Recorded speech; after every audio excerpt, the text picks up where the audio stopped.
Hello. अब खुद ही गिरना है और खुद ही उठना है। हेलो। खुद ही रोना है और खुद ही अपने आप को दिलासा देना है। किसी भी सफर में कामयाबी के लिए वक्त ज्यादा लग सकता है, जो भी लगातार चलेगा वो पहुंच जाएगा। यस। और जो भी लगातार चलेगियां होंगी वो गिरेगा। हेलो।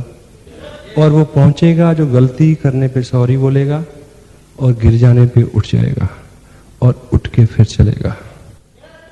आरसीएम बिजनेस में आपको रॉयल्टी मिले, टेक्निकल मिले, मिलेगी, जरूर मिलेगी, 1000% मिलेगी अगर आप लगातार चले। लगातार चलोगे तो गिरोगे। गिरोगे तो एक ही नियम है, कामयाबी का सबसे बड़ा नियम जो दुनिया के प्रत्येक क्षेत्र में हर व्यक्ति के काम आया, जिस नियम को फॉलो करके दुनिया में जब से दुनिया बनी है लाखों करोड़ों लोग कामयाब हुए, वो नियम है केवल एक, चलो, भागो, गिरो तो उठ जाओ, उठ जाओ।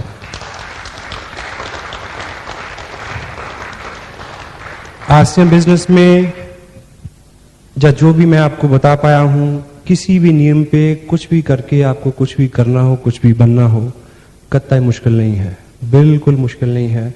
धैर्य हो, कर्म में विश्वास हो, लगातार चलते रहें, गिर जाएं तो उठ जाएं, उठ के फिर चलें, फिर गिरें तो फिर उठ जाएं। This is the only principle. Would you follow it? Yes. Last में एक छोटी सी पोएम में आपको सुनाऊं। यस। मेरा बचपन बहुत अच्छा तो नहीं था, मगर याद बहुत आता है। मुझे अपने बचपन की कई घटनाएं, कई मंजर, कई लोग याद हैं। उनमें से हैं एक मेरे पापा। मेरे पापा, मैं उनको बहुत पसंद करता था। मेरे पापा मेरे हीरो थे। वही मेरे शक्तिमान थे, वही मेरे स्पाइडरमैन थे, वही मेरे फैंटम थे, वो मेरे हीरो थे। मैं अपने पापा को बहुत पसंद करता था और मेरे पापा मेरे से काफी बड़े थे। यूं तो सबके ही पापा सबसे बड़े होते हैं, पर मेरे पापा मेरे से कुछ ज्यादा बड़े थे, क्योंकि मैं उनका 7वां और आखिरी बच्चा था। वो बहुत बिजी रहते थे, बहुत मेहनत करते थे, वो मेरे से बहुत कम बात करते थे। मैं बहुत चाहता था कि मेरे पापा मेरे से बात करें, पर उनको बहुत कम समय मिलता था। वो मेरे से कम बात करते थे या मेरे से कभी बात नहीं करते थे। मैं स्कूल जाता था, मैं स्कूल में देखता था कि दूसरे बच्चों के पापा कभी कभी स्कूल आते हैं। मेरा भी सपना था कि मेरे पापा भी कभी स्कूल आए, पर ऐसा कभी नहीं हुआ, कई सालों में नहीं हुआ। मेरे पापा केवल एक बार स्कूल आए थे, जब वो मेरे को स्कूल जमा करने आए थे, उसके बाद नहीं आए। मेरा एक ड्रीम था, मेरा एक सपना था, मैं जो बहुत चाहता था कि दूसरे बच्चों के पापा की तरह मेरे पापा भी कभी स्कूल आए। वो कभी स्कूल नहीं आए, और फिर मैंने कोई ऐसा मौका भी पैदा तो नहीं किया। मैं इतना अच्छा नहीं था वो कभी स्कूल आते, और मैं इतना बुरा नहीं था कि वो कभी स्कूल आते, क्योंकि मैं एवरेज था।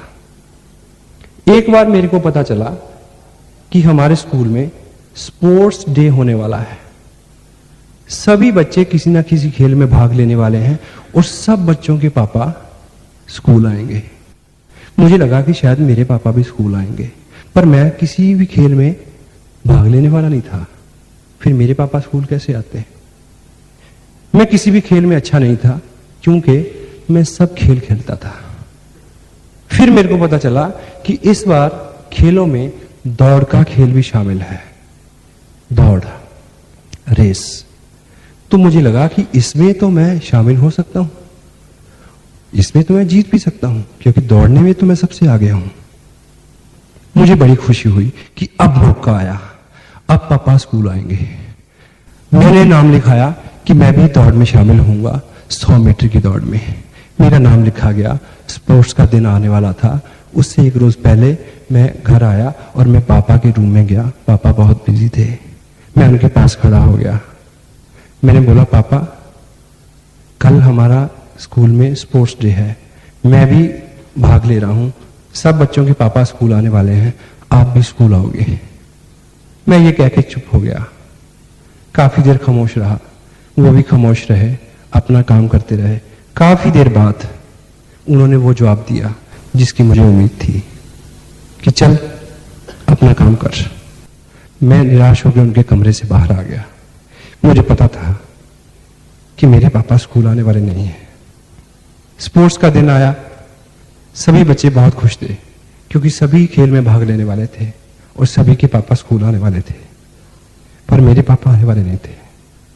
खेल का समय हुआ, सभी बच्चे दौड़ वाली रेखा पे आके खड़े हो गए।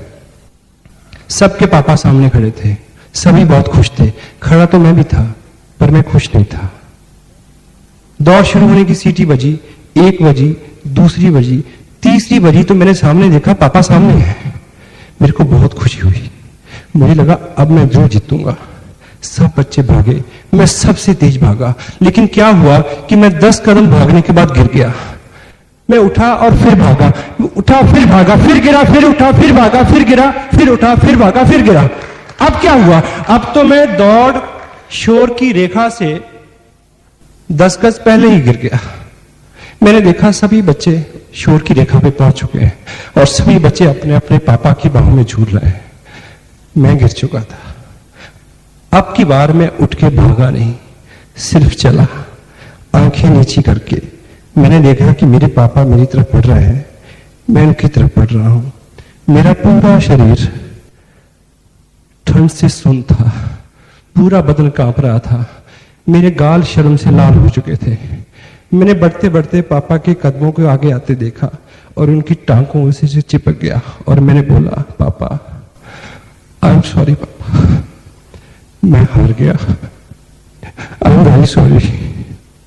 पापा ने मेरे को उठा लिया, गले से लगाया जैसे पहली बार लगाया हो और मेरे कान में बोला कि बेटे तुमने एक चीज नहीं देखी कि तुम इस दौड़ में 5 बार गिरे और 5 बार उठे, तुम 5 बार जीते हो, 5 बार।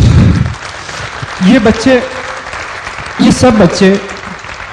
सब बच्चे तो इस दौड़ में 1 बार जीते हैं और तुम 5 बार जीते हो। और ये बच्चे तो इस खेल में जीते हैं, तुम जिंदगी की दौड़ में जीतोगे, क्योंकि जिंदगी की दौड़ का एक ही नियम है।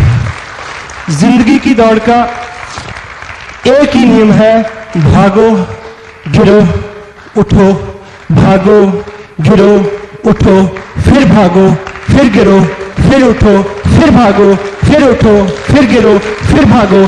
तुम जीतोगे। तुम इस खेल को क्या, जिंदगी के खेल को क्या, तुम जिंदगी की सभी दौड़ जीतोगे। इस घटना को 30 साल हो गए, इस घटना को 30 साल बीत चुके हैं। वो खेल खत्म हो गया, वो दिन खत्म हो गया, लेकिन मेरी दौड़ अभी भी जारी है। मैं अब भी दौड़ता हूं, दिन में 10-10 बार गिरता हूं, सिर्फ पापा की बात को याद रखता हूं कि गिर जाओ तो उठ जाना, फिर भागना, तुम जीतोगे, सब जीतेंगे। एवरीबॉडी, हर वो व्यक्ति जीत सकता है, हर वो व्यक्ति जीत सकता है, हर वो व्यक्ति जीत सकता है जो दुनिया के सबसे गोल्डन रूल को याद रखे कि लगातार चलना है। जो चलेगा वो गिरेगा। गिरने वाला अगर उठ जाए, उठ के फिर दौड़े, गिरे, फिर उठे, फिर गिरे, तो निश्चित रूप से सब जीत सकते हैं। Every and each individual can win if you will keep this principle in his mind. Whenever you fall down, get up and run and you will win.